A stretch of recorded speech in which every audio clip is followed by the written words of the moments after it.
All right. As we normally do, let's start from where you started. Tell us a little bit about Columbia, Kentucky. Yeah. It's a small town. I grew up in Columbia, Kentucky. I grew up in the first half of my life with my mother and ended up going and living with my father. And, I didn't come from money, didn't come from anything nice, I ended up living with my father. I'm adopted on my father's side. And you grow up on a farm. It's just I'm a simple guy. It's a simple way of life. You know what I mean? And that's just how we grew up. My dad, he always instilled in me. And I have to give so much credit to my father and my grandfather. They instilled so much in me of what's right and what mattered. We're talking a lot of your childhood was, and I wrote down these notes, farm work, football, and females. Yeah. Yeah. That's, I told you I'm simple. Yeah. That's it. There's not much else in Columbia, Kentucky, though.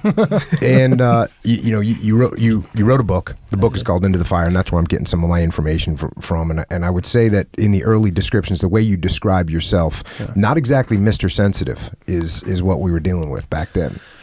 No, not at all. I wasn't sensitive. I was just a hard-headed kid, set in my ways. My dad just instilled it in me. My dad is a man who doesn't, he doesn't care the social status. He's not and I watch it from him, and he's just a hard guy, you know what I mean? And so there's not, living in a house of two men, right? Me, just my dad. Yeah. There's not very many feelings. There wasn't a real nourishment to your sensitive side. There was not much nourishment. Yeah, there's one part where you're talking about you're in a football game and you jack up your elbow real bad, and so the coach got you in the locker room or whatever.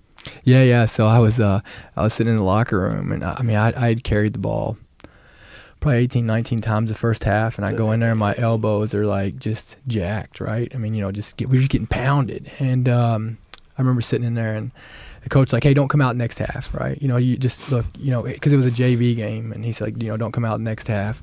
And I'm gonna tell you something. My dad seen that I didn't come off when we were warming up for second half.